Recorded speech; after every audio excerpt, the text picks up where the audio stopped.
En el nombre del Padre, y del Hijo, y del Espíritu Santo. Amén. El domingo de hoy es el octavo domingo de las lecturas del Evangelio según San Mateo. Y en la lectura de hoy leemos acerca del milagro de nuestro Señor en multiplicación de los 5 panes y 2 pescados para satisfacer a más de 5.000 personas. El milagro de nuestro Señor de dar comida, dar pan y pescado a más de 5.000 personas, 5.000 varones y aparte de mujeres y niños, como se dice en el Evangelio. Y ahí en este Evangelio el milagro de hoy nos enseña por qué razón nuestro Señor hacía los milagros. Y el Evangelio mismo pone porque tenía compasión. Es por compasión de nuestros que nuestro Señor hace los milagros, no para enseñar poder, no para enseñar a hacer un show de poder que tiene, no, para nada de esto. Dice que tuvo compasión y curó los enfermos que estaban ahí, y después de ver que esta gente estaba mucho tiempo con él escuchando los sermones suyos en las orillas del mar de Galilea, quiso dar comida él mismo a ellos porque estaba alejado aquel sitio de las aldeas. Y este sitio aún hoy existe, sabemos dónde pasó este milagro. Está en la orilla norponiente de la noroeste, o sea, del mar de Galilea, allá en el lago de Tiberías, de Genesaret. Aún está conmemorado el sitio con una iglesia antiquísima bizantina, y se puede estar en el mismo sitio donde nuestro Señor hizo este gran milagro de multiplicar los panes y los peces, por compasión que tenía, por compasión. Esta es la razón por la cual nuestro Señor hacía los milagros. Pero este milagro en particular también tiene otra dimensión, otro nivel de entendimiento. Es un milagro especial en el cual nuestro Señor revela su identidad a los que quieren verlo, los que saben la ley de Moisés, los que saben la historia del pueblo de Israel, todos aquellos que conocen la historia de su pueblo, de Israel. Para aquellos este milagro revelaba la identidad de nuestro Señor. ¿Y por qué razón? ¿Por qué razón este milagro y no los otros? Claro, todos milagros decían algo sobre nuestro Señor, que Él tenía poder, pero de revelar identidad, quién es exactamente Él, este milagro lo hace de una manera más clara. ¿Y por qué? Porque nunca en la historia del pueblo escogido, del pueblo de Israel, había pasado tal cosa, que multitudes de gentes habían comido de la nada, o sea, de 5 panes, ¿no? En este caso habían satisfacido su hambre en medio de un desierto. Jamás había pasado esto, menos de una vez, excepto por una vez. ¿Y cuándo fue esta vez en la historia del pueblo de Israel? Cuando ellos comieron en el desierto el pan que se multiplicó para ellos, para que comiesen en el desierto. Pues recordemos la historia del pueblo de Israel. Esto pasó cuando Dios con mano alzado y con brazo fuerte liberó a su pueblo de la esclavitud de Faraón, cuando en la noche de Pascua, o sea, la noche de liberación del pueblo de la esclavitud de Faraón, se liberó a su gente, les sacó del Egipto de una manera maravillosa, hizo que atraviesen el mar rojo y pasasen por el fondo del mar rojo, cuando el faraón y sus huestes, o sea, ejército, se hundieron en el mar. Y después no solo esto, sino que al atravesar el mar rojo, ahí les dio tanto agua para que satisfacieran todo el pueblo, más de 500.000 personas. Y no solo esto, sino que después les dio pan de comer, la manna. Cuando el pueblo de Israel, hasta en aquel momento de ver tantas maravillas hechas por Dios, aún preguntaron: ¿podrá Dios poner una mesa de comida para su pueblo en el desierto. O sea, hasta entonces aún dudaban si Dios tenía tanto poder.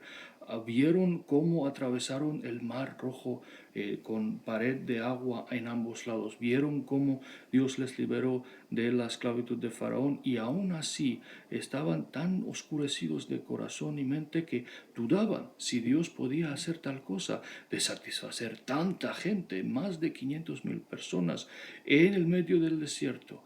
Y Dios, aunque muy dolido de corazón, podemos decir así, porque le duele a Dios cuando dudamos en su misericordia hacia nosotros, les dijo que sí, sí. El salmista David dice, ¿no?, en recordar estos, que sí, Dios puede poner mesa en medio del desierto para su pueblo, o sea, dar comida a su pueblo, hasta en el medio del desierto.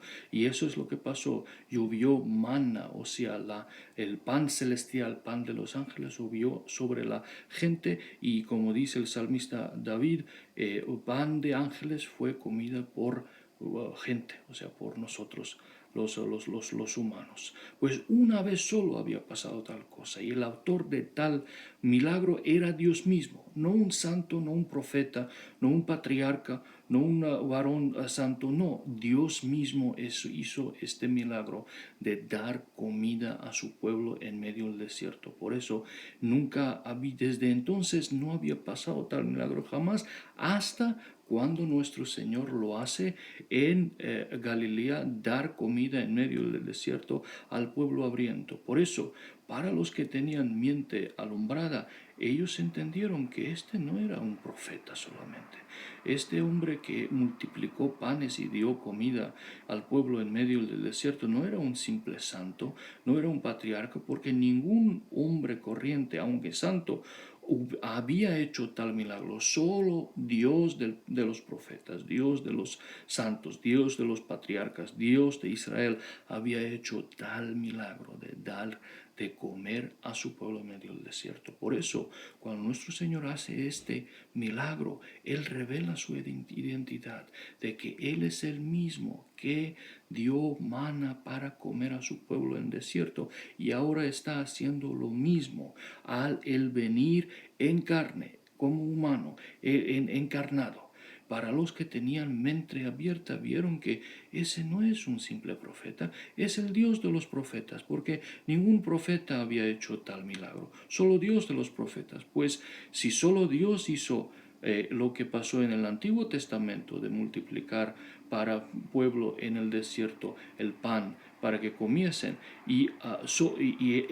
ahora vemos el mismo milagro, pues no puede ser alguien más sino que aquel mismo que hizo este milagro en antigüedad, ahora está haciendo nuevamente. Por eso este milagro de multiplicar panes y peces, pescado para pueblo, es un milagro especial, es un milagro que indica a la identidad de nuestro Señor, que ¿quién es Él?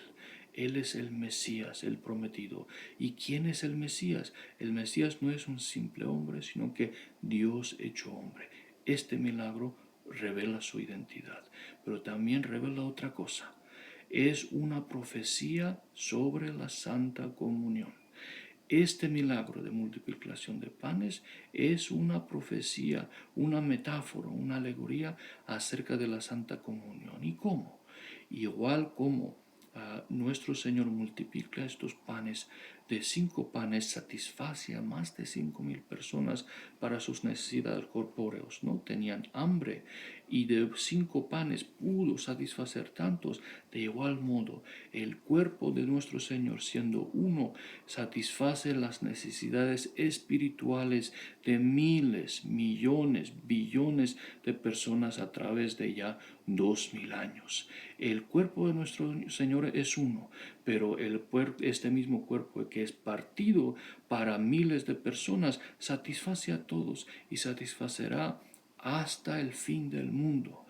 Uno es cuerpo de nuestro Señor, pero la comunión es la misma para miles de personas. Todos comen del mismo cuerpo del Señor, siendo pan convertido en carne, no en cuerpo de nuestro Señor, y no hay abundancia siempre, nunca cesará de este pan, aunque el cuerpo de nuestro Señor es uno, siempre habrá en abundancia para su pueblo la Santa Comunión, igual como vemos en este caso que en este simbolismo de este milagro, de 5 panes pudieron satisfacer el hambre de 5.000, más de 5.000 personas. De igual modo, de la Santa Comunión de un cuerpo de nuestro Señor satisfacerán miles y miles de personas. No solo esto, sino que hasta en detalles hay paralelos, ¿no?, entre este milagro y la Santa Comunión. En otro, el otro evangelio cual menciona este milagro que leímos de San Mateo, creo que en San Juan, dice que al distribuir el pan y cuando comieron todos, dijo nuestro Señor: recoged todos los restos del pan para que no quede nada, que no se pierda ningún trozo del pan. Y recogieron 12 cestas de pan. ¿Por qué nuestro Señor insiste que no se pierda nada? Porque el pan ya bendito es una cosa santa, es una cosa bendita, y no se puede cosa bendita dejarlo allá para que se pierda, sino que hay que recogerlo y cuidarlo. Que es un paralelo asombroso de cómo tratamos en el altar el clero la Santa Comunión, de que cuando damos la Santa Comunión del cáliz a todo el pueblo y después tenemos que recoger todo y limpiar el Santo Cáliz, miramos sobre el Santo Altar si hay hasta pequeñas migajas del cuerpo de nuestro Señor, y recogemos todo y ponemos todo en el cáliz, y después consumimos para que todo no se quede nada fuera, sino que todo sea consumido.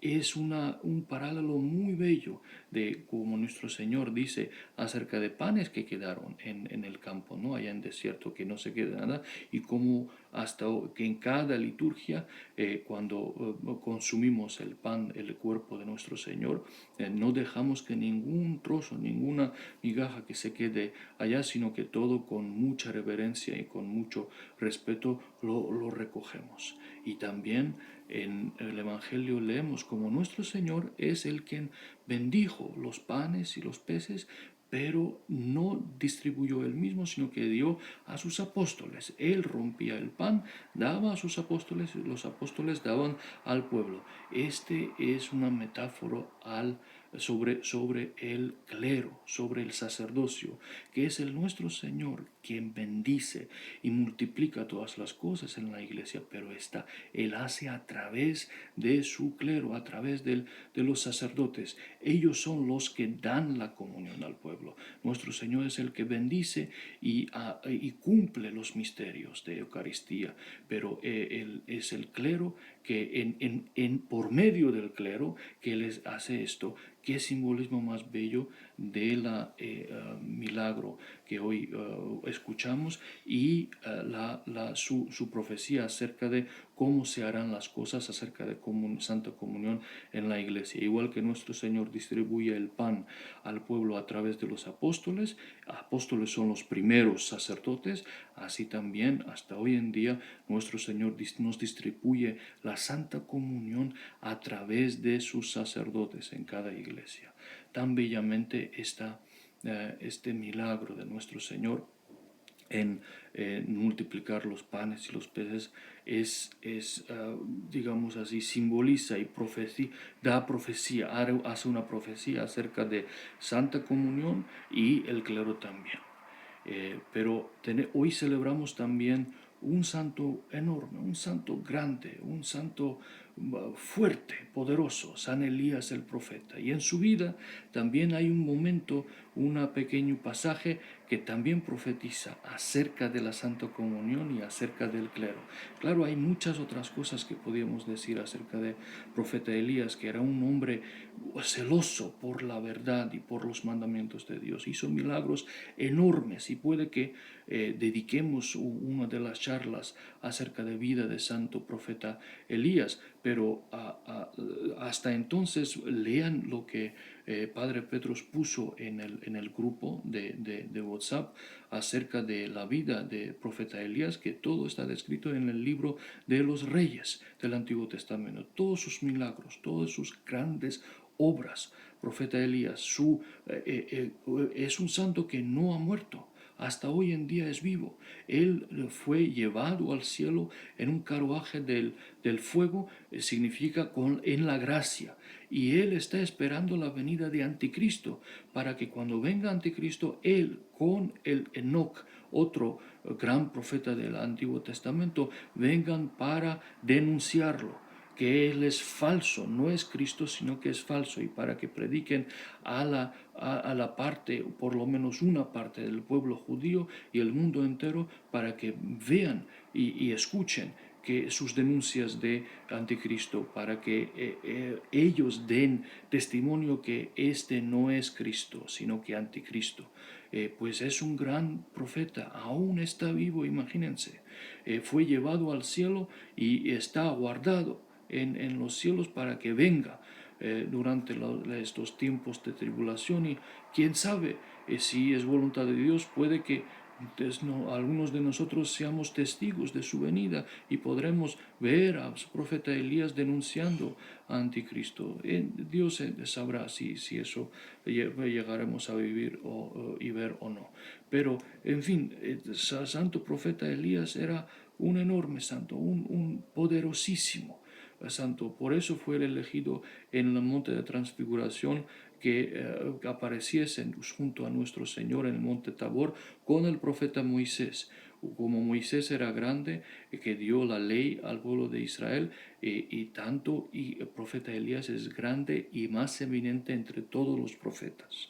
Y él es digamos así, es más poderoso entre los profetas. Segundo Elías se llamaba Juan Bautista porque vivía como él también, en castidad.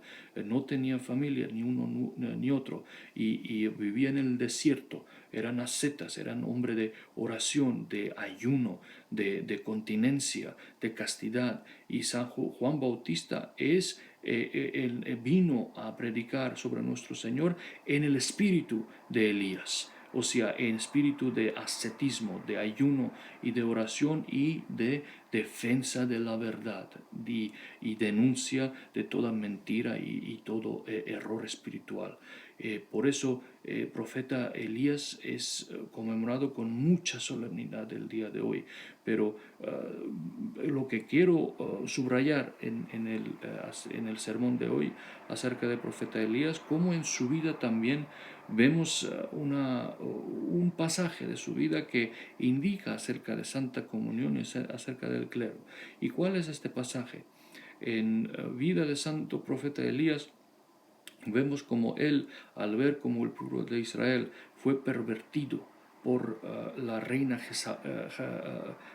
Jezabel y el rey Ahab, en abandonar a Dios de Israel y a adorar a Baal, que era un ídolo pagano de los fenicios allá en norte, lo que hoy es Líbano. Al ver cómo el pueblo fue pervertido por este rey y su reina, quiso castigar al pueblo y dijo que por 3 años y medio no vendrá lluvia sobre la tierra de Israel. Y así pasó. 3 años y medio hubo sequía terrible. Y bueno, nuestro Señor guardó a Elías durante todo este tiempo en varios sitios. El primer sitio donde él guardó a Elías era en lo que hoy se llama Wadi Kelt, o sea, Valle de Kelet en hebreo, Wadi Kelt hoy en árabe. Era un valle en Judea, donde había un pequeño riachuelo y ahí había una cueva. Y ahí guardó nuestro Señor a Elías durante una temporada de esta sequía.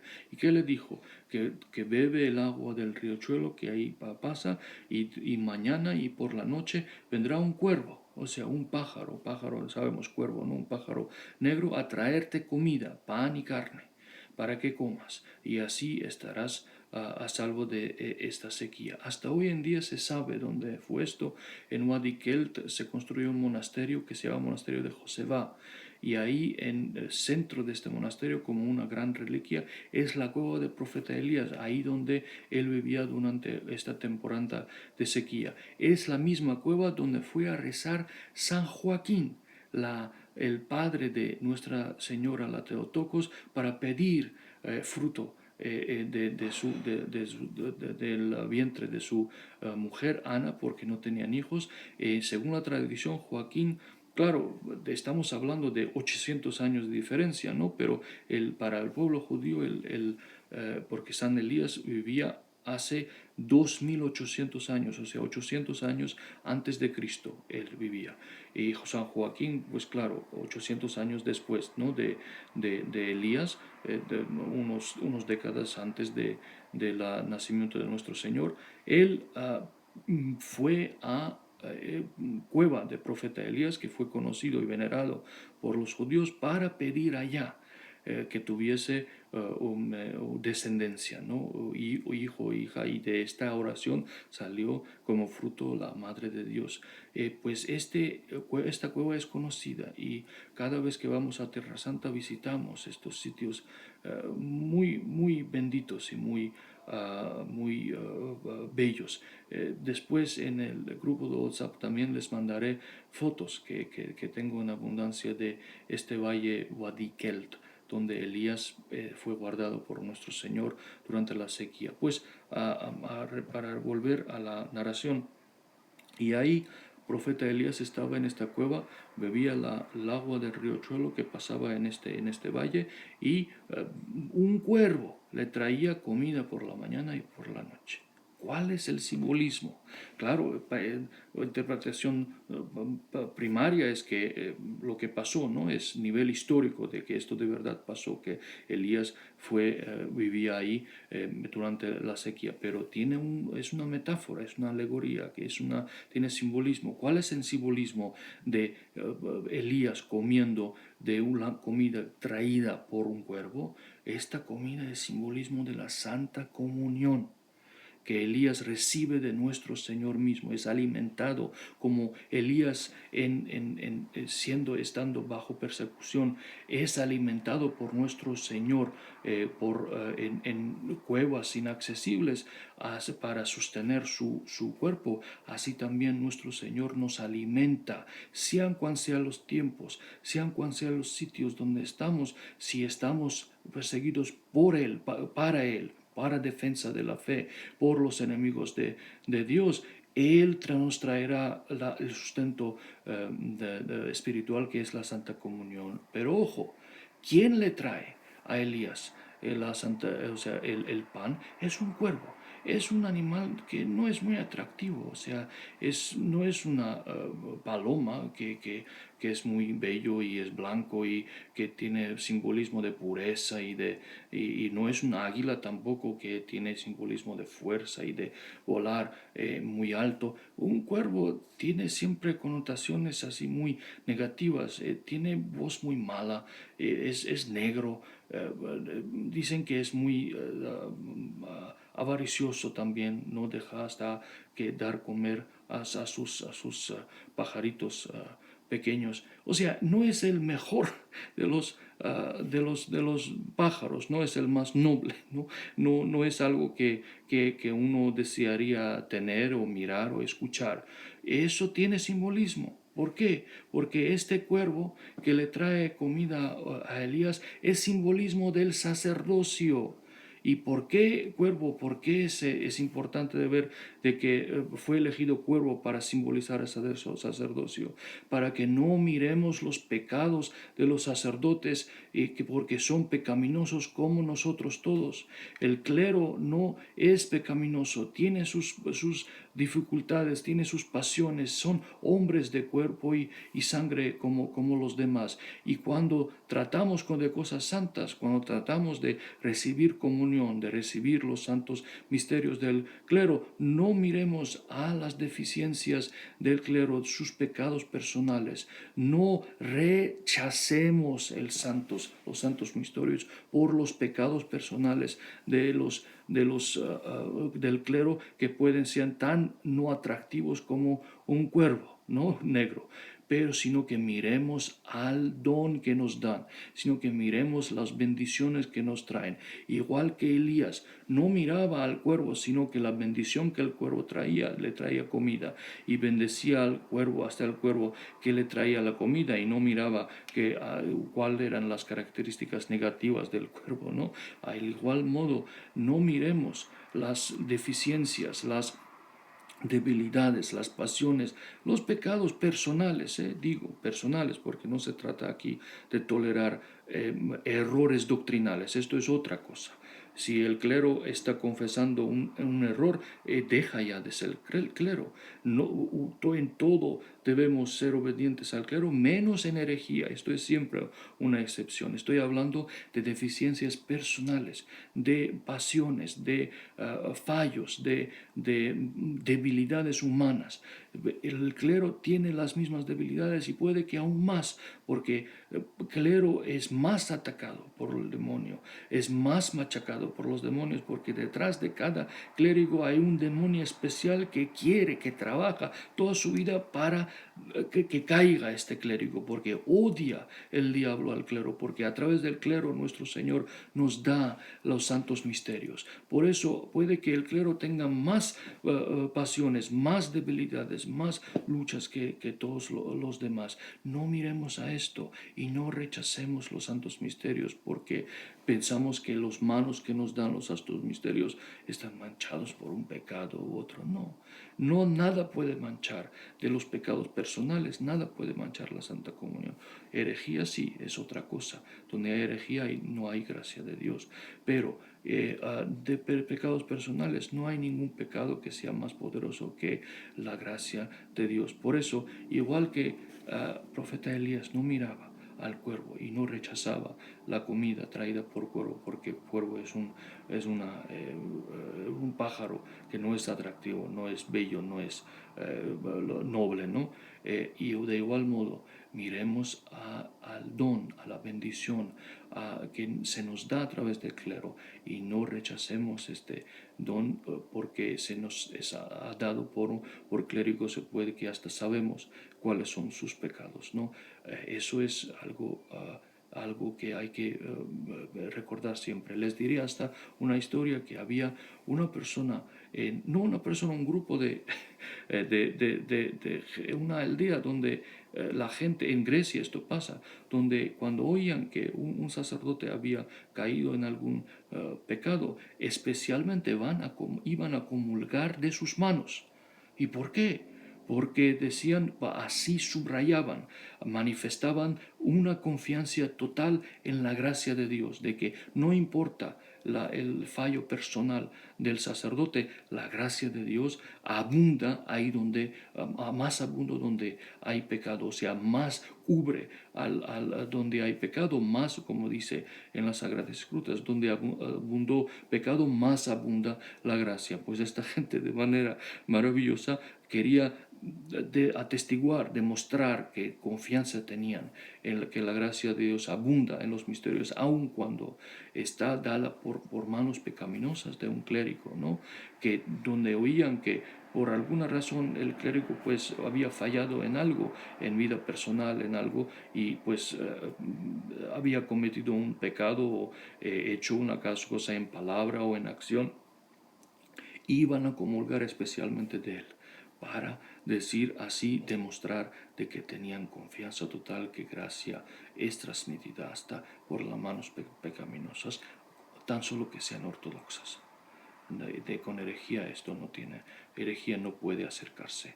Donde hay herejía, ahí tenemos que huir porque los misterios no hay herejía. Pero en cuanto pecados personales, Dios cubre. Claro, esto es una enseñanza antiquísima de la iglesia, ¿no?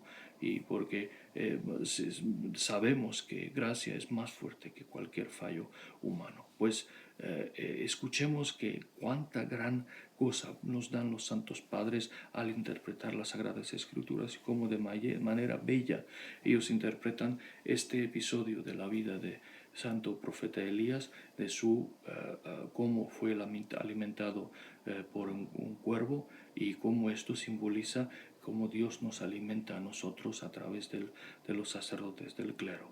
Y si nosotros somos fieles a Dios como profeta Elías fue durante toda su vida, sea donde sea estemos, las tentaciones que sean que nos sobrevienen, las tribulaciones que sean que vendrán sobre el mundo, y sea donde sea que nos escondamos, Dios, al ver nuestra fidelidad, nos traerá la Santa Comunión, nos traerá los misterios para que nos alimentemos de ello, y no miremos las deficiencias del clero, sino que agradecemos a Dios por la bendición de la Santa Comunión que Él nos da. Si tenemos esta actitud, Dios siempre nos dará la Santa Comunión, sea donde sea que encontremos.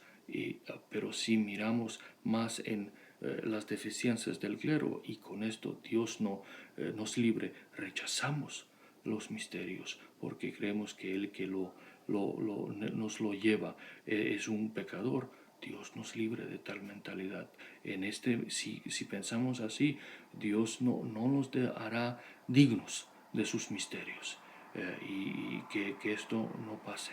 Pero nosotros, como profeta Elías, no miraba quién le traía la comida, era un cuervo, una paloma. Nosotros también así miremos al clero y agradezcamos a Dios por su bendición, que indignos que somos, Él a través de otros indignos. El clero de la Iglesia ortodoxa, su Iglesia, nos da los santos misterios. Que así continúe hasta el último suspiro de nuestras vidas. Amén. Dios les bendiga.